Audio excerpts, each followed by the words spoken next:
Welcome to another episode of NASA Science Live, an opportunity for you to interact with NASA experts and have your questions answered in real time. I'm your host, Raquel Villanueva, and today we are going to talk about NASA's Psyche mission. If you have questions throughout today's show, you can send them in using the hashtag AskNASA on social media or drop them into the comment box wherever you're watching. The Psyche spacecraft is preparing to launch October 5th to explore a unique asteroid, also called Psyche, orbiting the Sun between Mars and Jupiter. Scientists believe the asteroid may consist of a significant amount of nickel iron metal mixed with rock. It could contain metal from the core of what is called a planetesimal, which is a building block of an early rocky planet. Psyche may offer a unique window into the violent history of collisions that created terrestrial planets like Earth.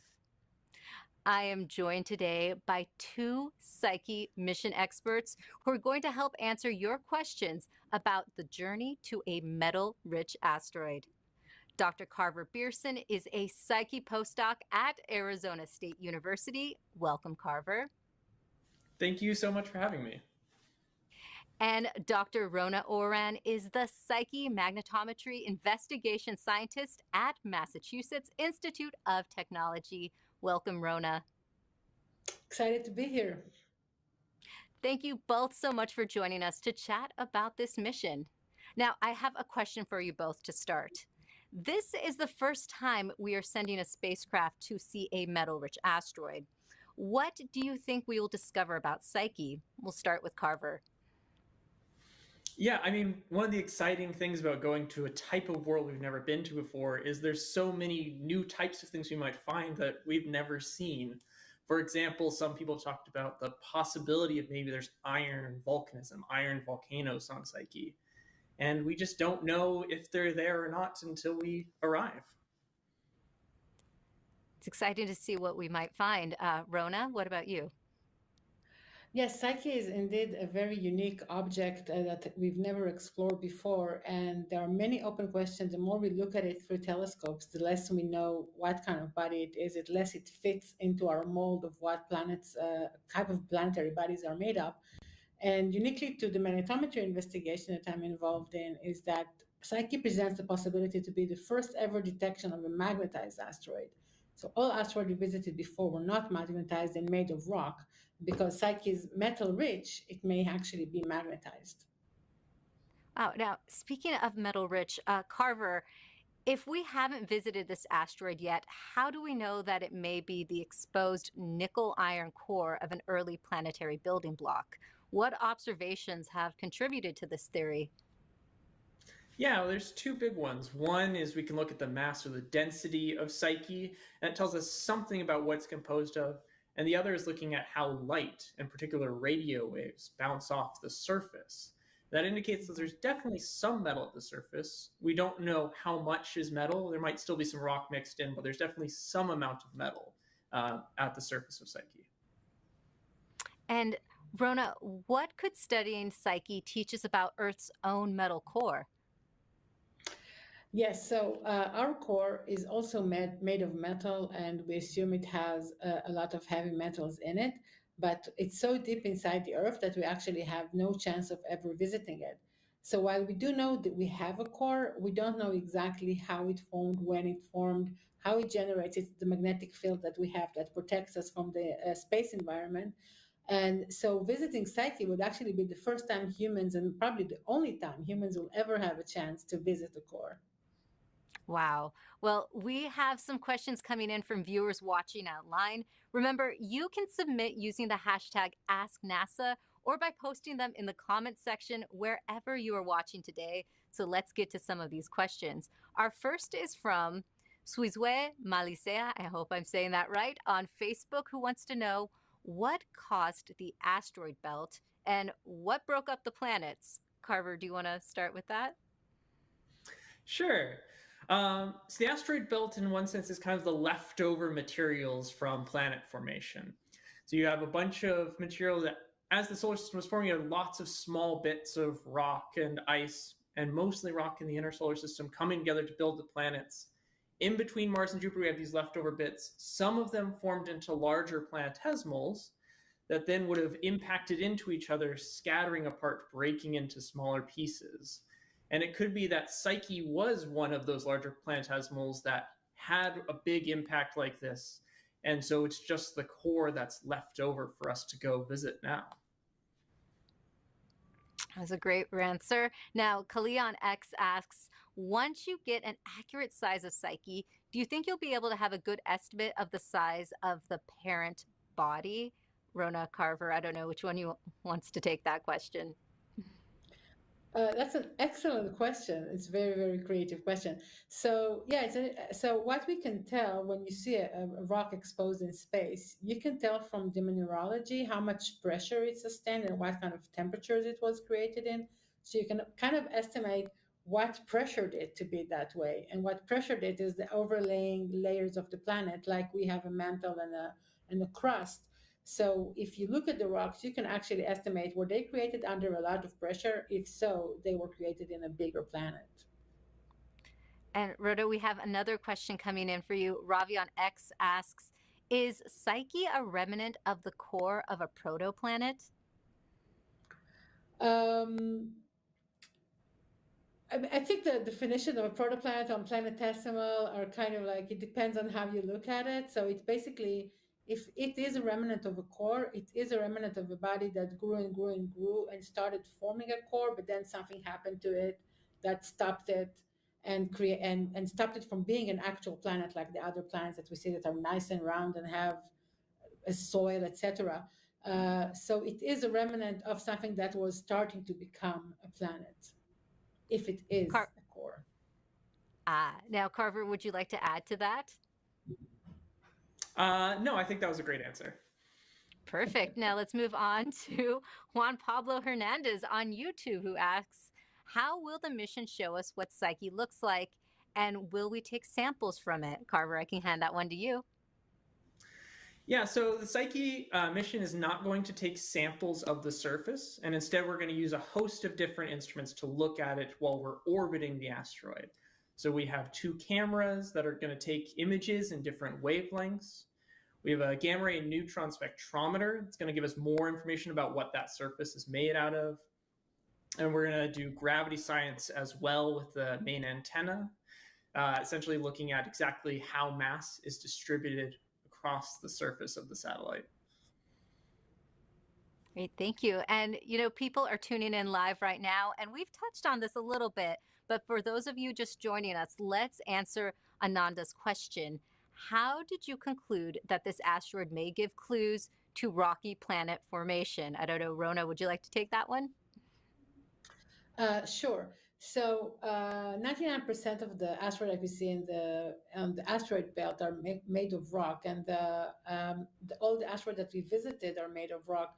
And actually, metallic asteroids, something that we call M-class asteroids, is something that we haven't really seen. We see them as really, really little dots. We haven't visited them by spacecraft, but as Carver mentioned before, they do reflect the light in a certain way. They do reflect electromagnetic radiation in a certain way that suggests that they are shiny. They're like a metal. So we know that they consist of a lot of metal in them. We don't know exactly how it looks like. Is it a big chunk of metal? Is it metal mixed with rock? But from that, we know that they are very special because most of the material in the universe is not iron and is not nickel. So if you have a big clump of that material all touched together, it's most likely was created inside a planet where everything sank to the bottom. And in order for that to happen, that is planet formation, where you have a lot of material coming together and forming a core and then a mantle and a crust. And we've been talking about metal, but Rajavil T asks, what kind of minerals is NASA expecting in Psyche? Can we expand on that as well, Rona? I may defer this to Carver more. Carver. All right, Carver?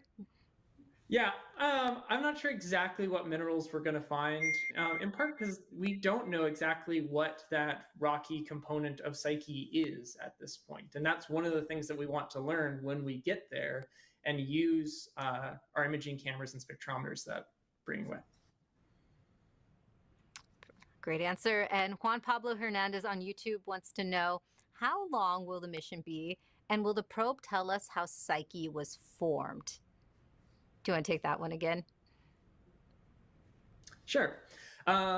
So it's going to take the mission about 5 years to get there. So the spacecraft's going to arrive at Psyche in August of 2029. And we're going to spend a little over 2 years in orbit at different levels, slowly getting closer and closer to the asteroid, learning more as we descend.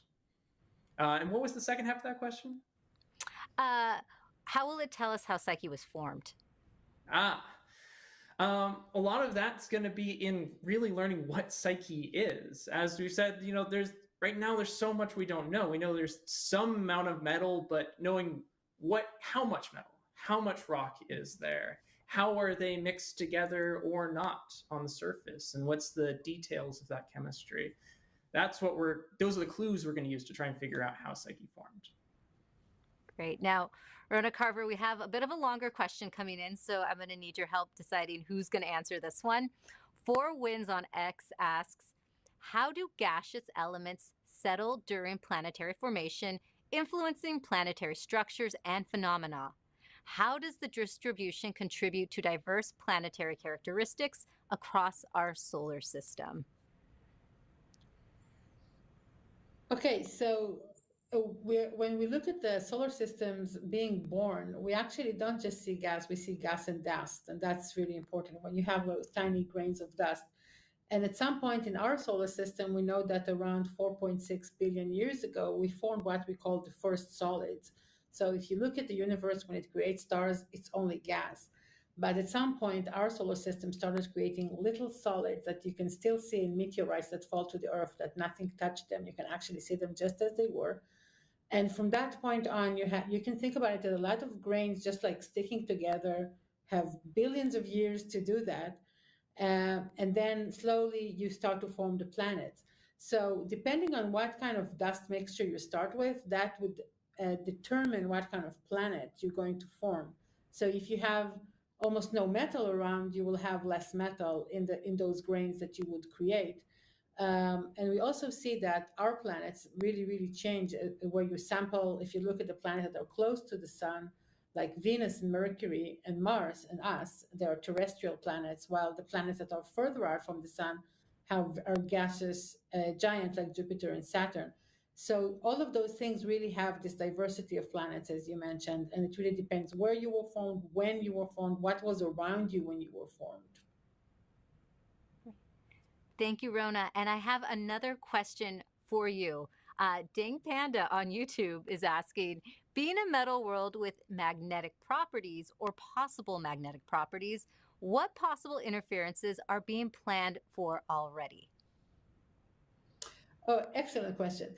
Okay, so we are really, really excited about the opportunity to discover that Psyche is magnetized. We don't know if it is, so we really planned the mission, the instruments. We worked with the engineering teams and everyone to really make sure that if there is a magnetic field in those rocks, we would be able to measure it. So we are planning on actually detecting the disturbances as small as they can be, that we can actually detect them. On the other hand, there is a possibility that Psyche would be very magnetized, and then it will form a cocoon around it, what we call a magnetosphere, which is basically the area around the body that is shielded by its own magnetic field and shields out all this space radiation and space particles. So all spacecraft are actually built with shielding on their instruments and on their hull, in order to protect them from space radiation and from extraneous magnetic fields. So we've already made sure that if Psyche is magnetized, we're not going to damage the spacecraft. Right, thank you. Both have been offering some great insights so far. We have some more questions to get to. Luis Pave on YouTube asks, when is the mission launching and on what rocket is it going to be launched on? Carver, do you have an idea? Yeah, so the plan is to launch on October 5th, and it's going to be launching on a SpaceX Falcon Heavy rocket. Perfect, thank you. And Jacob on Facebook asks, what methods are used to determine the density of such a cosmological body like Psyche? Rhoda Carver. Rona, do you want to take that?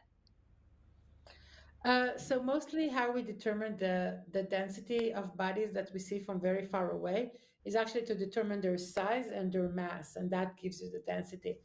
The size you can kind of get from radio observations, and Carver may want to add to that later. And the density and the mass you can determine by how this body interacts with other bodies next to it. So usually we just look at this body and how it behaves with respect to other bodies using telescopes for a very long time. This is how we do it for planets inside and outside of the solar system, and the same for asteroids. Carver may want to take more about the Sure. One of the cool things about what we've been able to do with Psyche is the Arecibo telescope was actually used to send radar signals at Psyche and listen to how they bounce back. And from that, we actually have a pretty good idea of the size and shape of Psyche, at least at a broad scale right now.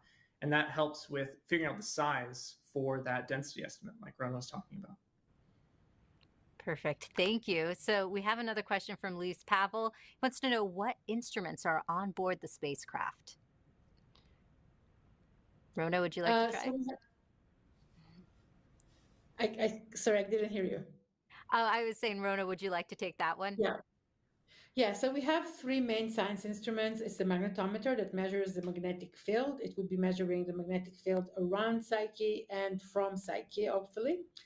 We have the imager that will be imaging the surface of Psyche, characterize its surface, characterize craters, any kind of structures on it, geological structures. And we have the gamma ray neutron spectrometer, which is basically a detector that picks up particles that sputter off of the surface because of cosmic radiation. And that helps us determine the chemical content of the minerals that were sputtered from. So how much iron, how much nickel the surface has. And putting all of this together with the gravity experiment that will be using the high gain antennas and the radio, as Carver mentioned before, for those of you that didn't hear the beginning, putting it all together, we would be able to build the history of Psyche. You both are doing such a fantastic job answering all these questions. I have one for you, Carver. Hydromic on YouTube asks, why are some asteroids made of metal, but others are not? You know, that's a great question, and it's part of why we're going to Psyche. This will be the first metal-rich asteroid that we've gone and visited and explored in this way. And that's one of our questions is, how did it get to be this way? We have some ideas, some hypotheses going in, like maybe it was part of a larger planetesimal where this was the core and then there was some sort of rocky mantle on top that got stripped off in a giant collision, a giant impact. But we don't know if that's what happened or not. And that's why we're going there, is to find out. And we have one more question for you from Iceland Animations on YouTube. Wants to know, how big is the Psyche asteroid? Its radiuses are 250 kilometers. So it's about the size of the state of Massachusetts. I was going to ask for like another reference point for people. Perfect. Yeah. Thank you so much, Rona. Now, the questions are fantastic. Please keep sending them in. It's incredible. Yeah, it's incredible to see that we're going to visit this mysterious metal-rich asteroid with Psyche. Now, let's take a little bit of a deeper dive into the mission. At the end of the day, it's always a philosophical question, right? Of why are we in this universe? Space just inspires everyone of different backgrounds, different nationalities. So I think it gives, in a sense, kind of hope for humanity. As human beings, if we're not exploring, then what are we doing? It's extremely difficult science and technology, but it's possible. My name is Luis Dominguez, and my job is to assemble all the different components for the Psyche spacecraft. I'm Julie Lee, and my job is to propel the Psyche spacecraft to a metal-rich asteroid. Hi, I'm Betty Noy. My name is Christina Hernandez. My name is Veena Srikantamurthy. And I'm making sure that we built a spacecraft that's ready to explore a metal world. What's really exciting about Psyche being a metal-rich asteroid is we haven't yet had the opportunity to explore a planetary core. And that's what we actually think happened to Psyche. There is a theory that this metallic asteroid may be very closely related to the materials that made up the core of our own planet.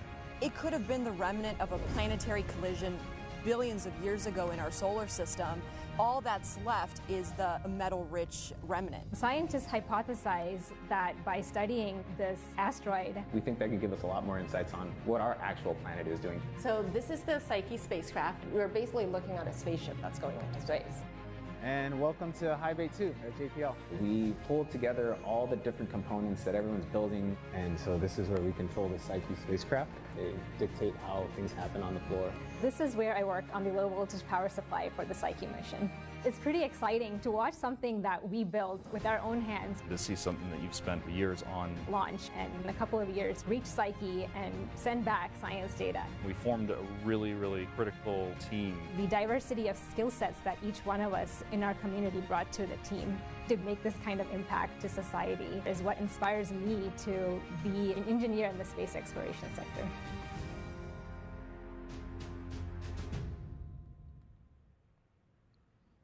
Seeing that video makes me think about how many individuals are required to achieve a mission like this. Now, I have a question for both of you.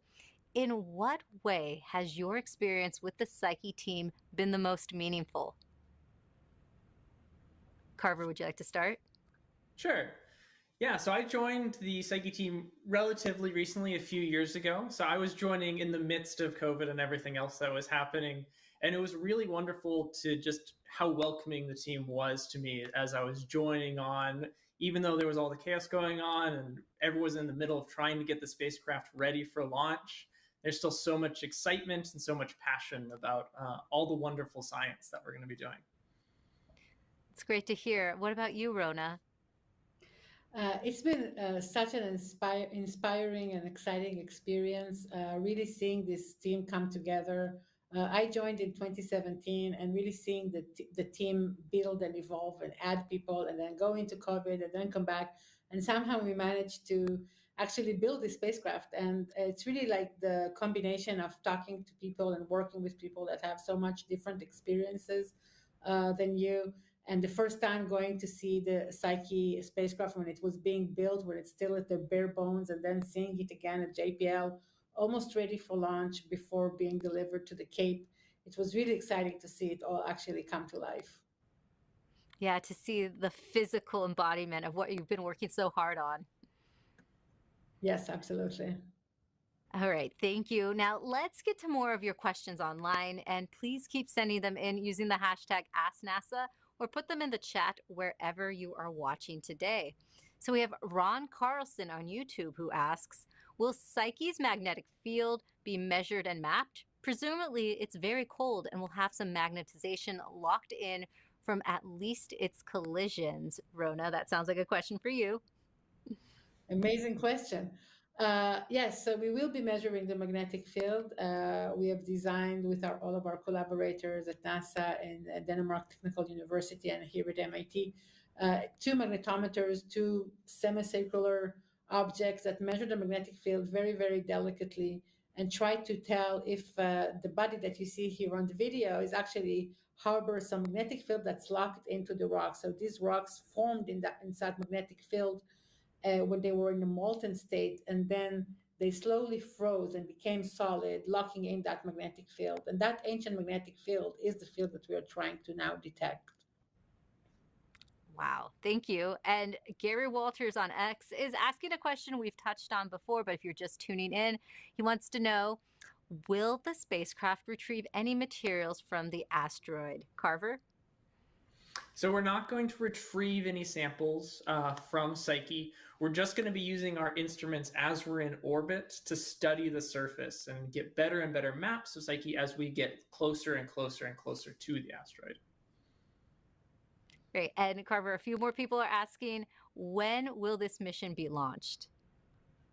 We're going to be launching October 5th.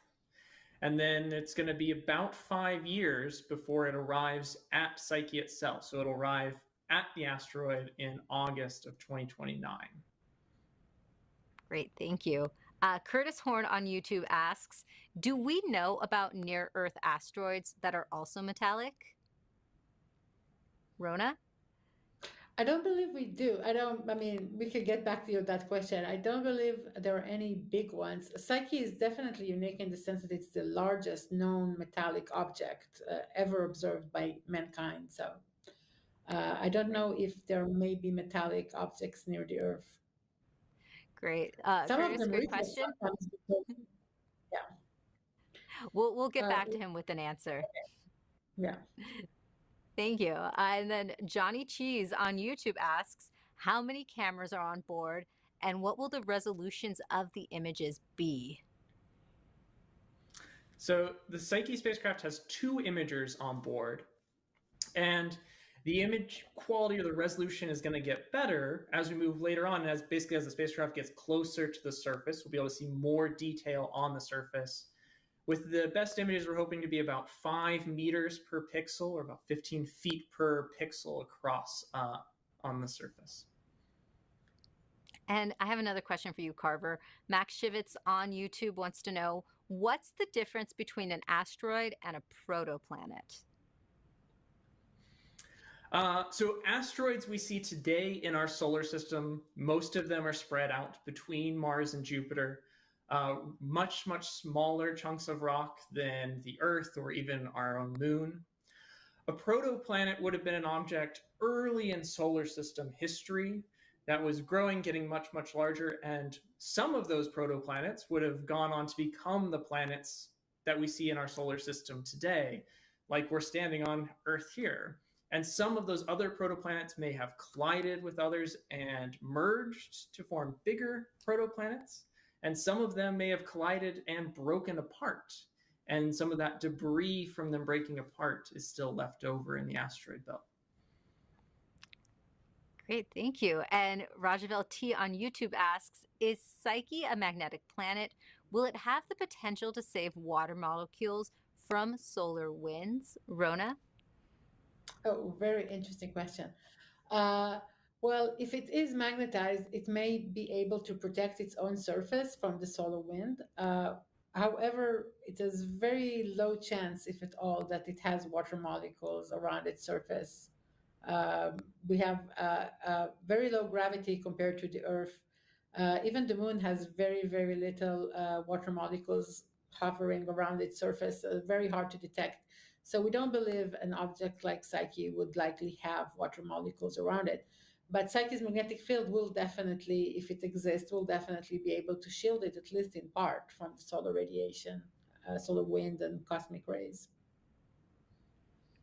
And we're still getting some great questions that are coming in. A viewer on YouTube is asking, what is the diameter and the gravity of the Psyche asteroid? Carver, do you know that one? Rhoda, you just gave the size a minute ago. Do you want to? Diameter is 250 kilometers. I don't know, it's in miles, but it's basically the size of Massachusetts. And I don't know about the gravity. Maybe Carver can estimate. We could maybe get back to them. Yeah. Well, that was a great question from this viewer. We will get back to you with that answer too. Thank you. And I really do like when you put it in like that size method, the size of Massachusetts, that really adds like some great perspective on it. Bonnie on Facebook asks, if the inner core of a planet was going through space, what would you call it? An asteroid or something else? We'll call it Psyche. That's a perfect answer.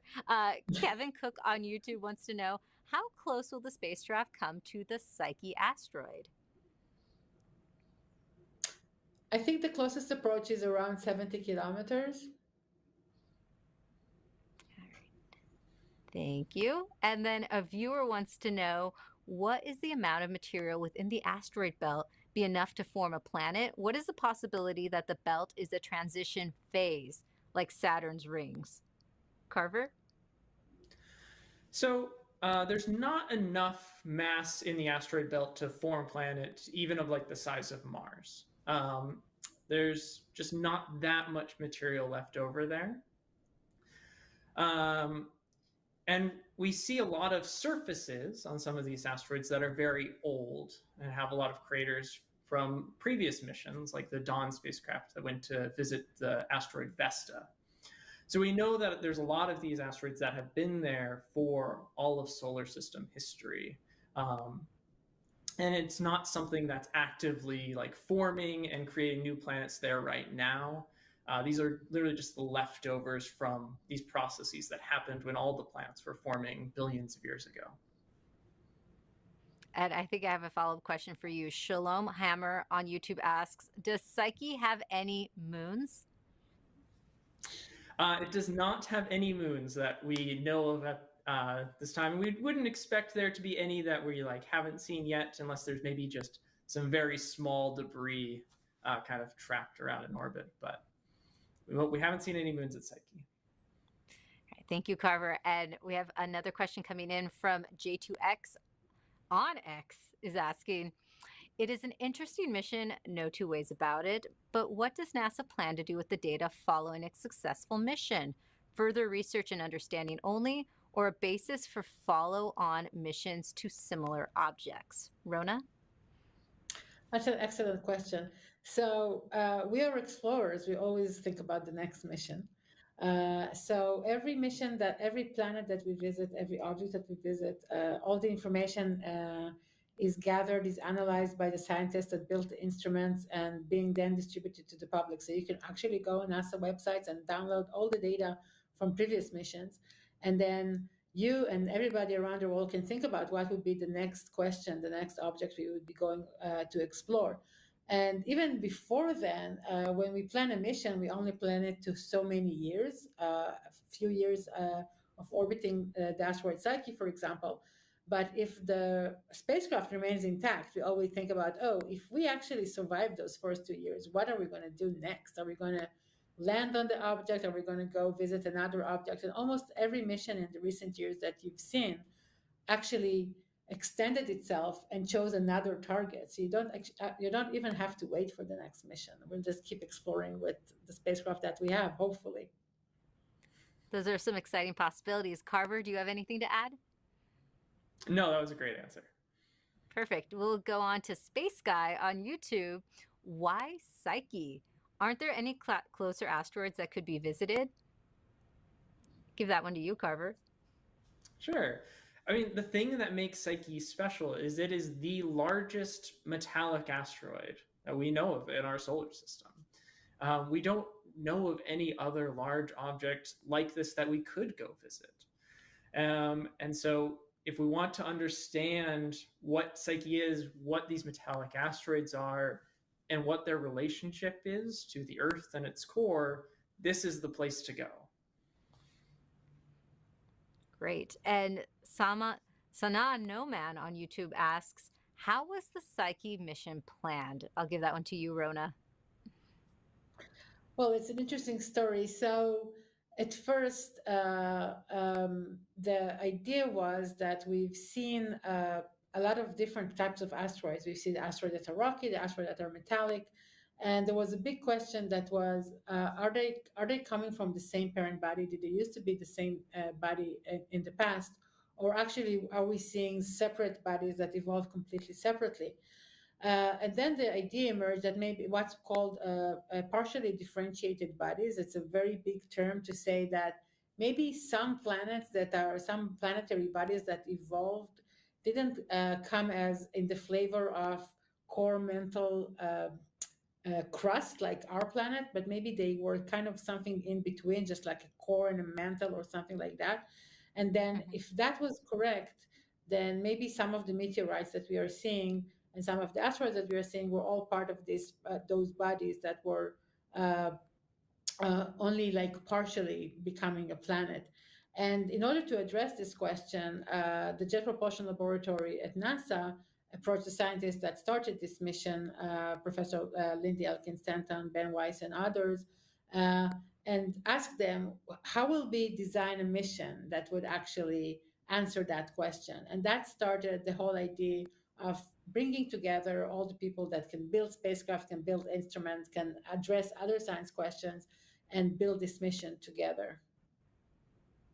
Wow, it's so great to hear about the process that went into putting this mission together. And I just want to thank you both again for answering such great questions that are coming in. And please keep sending more our way. Our experts are going to be right back to answer some of your questions. But right now, a closer look at how the Psyche mission team is preparing for the targeted October 5th launch.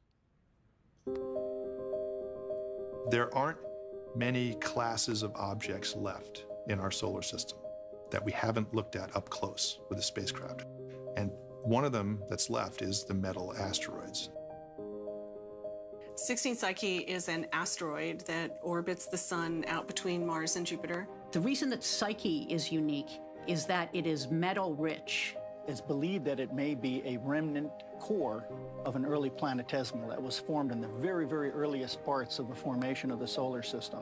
And after this planet started forming and this metal core formed inside of that, it collided with other bodies that then stripped off the rocky mantle, leaving this core in place.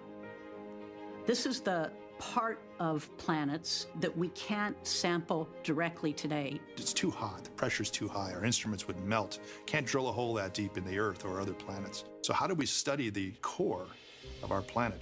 Psyche gives us the opportunity to visit a core, the only way that humankind can ever do. And it would be the first metal object that humankind has ever visited. After launch, we cruised through interplanetary space for a number of years. First, we fly by Mars for gravity assist that'll slingshot us into the asteroid belt. And then we're thrusting all the way from there to finally arriving at Psyche. We'll go into 4 orbits to collect the necessary measurements that we need from our 3 primary instruments. So our payload consists of a couple of imagers, which are cameras that take pictures of Psyche. Also a gamma-ray neutron spectrometer, which allows us to measure the elemental composition of the surface of Psyche. And then a magnetometer, which will allow us to detect any magnetic field that's left at Psyche. If Psyche still has some sort of remnant magnetic field, that probably tells us it really was a core. It's a strong indicator. We also use the radio on the spacecraft as an instrument, so we can map out the gravity and map out the interior structure that way. We're using a particular thruster technology, Hall effect thruster technology. They operate 5 times more efficiently than normal rockets, so they use a lot less fuel, and is what allows us to get into orbit around this asteroid. Solar electric propulsion has been around for quite a while, and it has flown before, but we're continuing to push the boundaries. We're going to have big 5-panel fold-out solar panels that will provide the electricity for the thrusters, which use as propellant the noble gas xenon. This will be the first time that Hall effect thrusters have flown in deep space. Studying the evolution of a planetary body is a detective story. There's a magic, too, when you actually are on the launch pad and you say, we're go for launch. And you feel like singing and dancing, and you feel like throwing up at the same time. Let's go discover things about our solar system that we have no other way to do. I think that it's fundamental to who we are and also who we should be. It's an incredible opportunity to be a part of the team making that happen.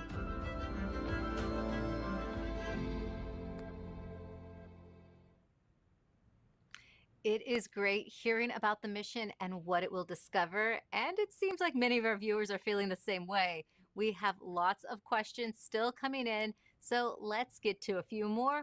Our next question comes from Ding Panda on YouTube, who asks, will the data collected be immediate release to the public? If not released as it's received, when will the data be released? Rona, do you want to take that one? We have a turnaround of just a few weeks. So we just have to make sure that the data is clean and organized and processed correctly, and it's released fairly quickly. And then we have a viewer on X asking, what will happen to the spacecraft upon mission completion? Carver, do you know? Sure. I mean, right now, we don't know. There's going to be about a 2-year period of science operations as we're moving closer and closer. And then kind of as Rona was talking about a little bit earlier, once we get to the end of that period of time, then there'll be discussions about, okay, well, what do we do now with everything that we've learned over this amount of time and looking at how much fuel is left on the spacecraft? there'll be conversations then to try and figure out what those next steps might be. But we don't know how the mission will end at this point. Still a question mark. So Bubo Science on S asks, metal rich, which metals are expected to be found? Rona, do you want to take that question? Sure. We mostly think about iron and nickel when we talk about Psyche. We know from how light is reflected off the surface, as we explained before in the beginning, that it does have a lot of metal content. We don't know how much. We don't know if it's only on the surface, mostly inside of the body, but it's mostly iron and nickel and minerals that contain iron and nickel. And Rona, I think we answered this question beforehand, but if you're just tuning in, Bonnie Seeberger on Facebook asks, how close will the craft get to Psyche in its orbit? Is this something we might have to get back to them? It's around 70 kilometers, so a little bit less than Psyche's actual radius. So Psyche's radius is 113 kilometers. Its diameter is twice that, almost the size of Massachusetts. And we are going to be close as around a little bit less than its own radius. So we're going to see it pretty close up. Very nice. And Sojourner on Facebook wants to know, will the Psyche module be collecting any other images or taking any other measurements on its journey to the asteroid? Carver, would you like that question? I'm not aware of it. Rona, do you have anything? Yes. So the minute we launch, we go through a process where we turn on all of our instruments one by one, a few days apart, and we start measuring from the very beginning. For the magnetometer, we will be measuring the solar wind magnetic field all the way in the several years of cruise, and we're going to be analyzing it and looking at how eruptions from the sun transverse our spacecraft. We'll also be doing a Mars flyby, so we'll be flying by Mars in order to get some gravity going and get us to the asteroid faster. So when we get closer to Mars, we're definitely going to use that as a science opportunity and use our instruments to measure Mars's environment. Thank you, Rona. Now, we have a question from Dawn on Facebook who asks, of all the words in the world, the language, why call it Psyche? I don't know which one of you wants to take that one first. Well, it's actually called officially 16 Psyche, and the 16 there is actually the number of how many asteroids were discovered. So it was the number 16. So that kind of tells you how far away in history it was named that way. So no one living today was involved in giving it that name. And it was called Psyche after the soul of the humans. And its astronomical symbol is actually a butterfly wing, which is kind of an allusion to a soul. And that's just the name that was given to it back in the day by the observatory in Torino in Italy that observed it for the first time. Wow, that's a great story on its history. Thank you, Rona. And Mohammed on Facebook wants to know, how fast is Psyche's day or year? Maybe day? I'm not quite sure how we can interpret that. Rona, do you have an idea? Yeah, so the day, as Carver mentioned about the seasons earlier on in the broadcast, Psyche is actually tilted on its rotation axis is tilted on the plane where it orbits the sun. So it always has one half pointing towards the sun. It does rotate around itself in a period of 4 hours. So you could say that's our day. But as I said, because the rotation axis is actually lying down, you always have the north basically pointing towards the sun and the south pointing towards the away from it. And then you have to wait in Psyche's year as the object is orbiting the sun, and then a different part of it will be facing the sun. So, but in 4 hours, we have a full rotation. Wow, 4 hours. And Carver, I have a question for you. Kayla Wardle on YouTube asks, does the Psyche asteroid actually have the 2 craters depicted in the picture? If so, how did you determine the craters are there? Yeah, so what we see right now with the radar data from Arecibo, where they're bouncing these radar signals off of Psyche and listening to those returns, is we can see that there are divots, that this is not just a smooth, round sphere. It has a very complicated shape. And it does look like there's probably two big-ish craters or big divots of some kind near the southern pole. But we don't know exactly what those look like yet, because again, right now, all of our images are very fuzzy, essentially, very low resolution view of what the shape of Psyche looks like. So they may look quite different from how we have artists imagining it right now, or maybe it'll look pretty similar with two large craters there, like we see on some other asteroids, like Vesta, which has a very large crater near its southern pole as well.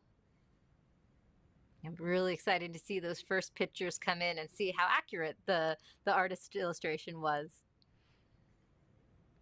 And Danielle on YouTube asks, why is there such an increase in the number of these smaller bodies found more than years ago? With them being so small compared to planets, how do we detect them in the first place? Rona? Excellent question. The short answer is technology. We have better telescopes. We have better computer programs that can detect very small signals. So we are able to do the unimaginable of seeing planets in faraway solar systems, and really just by analyzing the light that's coming off of their stars. So you can imagine what kind of sensitivity we have been building in the last few years. And we're just able to divert more resources, computer and telescope resources, to detect those bodies. And of course, there is the interest of planetary safety, of monitoring asteroids that may transverse orbit and they may present a risk. So there's definitely a lot of effort put into tracking down the tiniest body, because the tiniest body can produce a lot of damage if it comes our way. Yes, thank you, Rona. And Elaine Hughes on X asks, is there an instrument to measure density or variances of gravitational field on Psyche? In a sense, there is. So the main radio dish that we use to communicate all the data back to Earth, we can also use to track the spacecraft really precisely. So as the spacecraft is going in its orbit, it's getting tugged on by Psyche. And if there's a large density difference, a large mountain nearby, it's going to feel that tug at Psyche's surface. We can measure that and see, what does the detailed gravity of Psyche look like? What are those density variations within Psyche itself? And see what that tells us about how Psyche is put together, what it's made out of. Thank you, Carver. And we know that lots of people are still joining in to the broadcast and learning about the Psyche mission with us in real time. So Kevin Brent Cook has a question we've touched on before, but since he's just tuning in, Rona, how close will the Psyche probe come to the asteroid? Yes, so the Psyche probe will start orbiting the asteroid a few hundreds of kilometers above the surface, but then it would slowly go into increasingly smaller orbits, as you can see here. And you can see some of them are tilted in a different orientation. So the closest one is the one that you see that's vertical.